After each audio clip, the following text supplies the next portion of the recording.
Ang una natin gawin, check muna natin ang kanyang mga voltahe. Okay?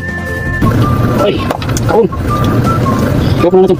So, positive. Test muna natin ang kanyang mga voltahe. So, merong 3.21 ang unang cell. Ang dalawa 3.279. So, hindi sila magkapantay. Pangatlo 3296. Okay, ang apat 3296. Dalawa pareho. Ito 3296. So, itong pangalawa 3279. Ang nauna 3281.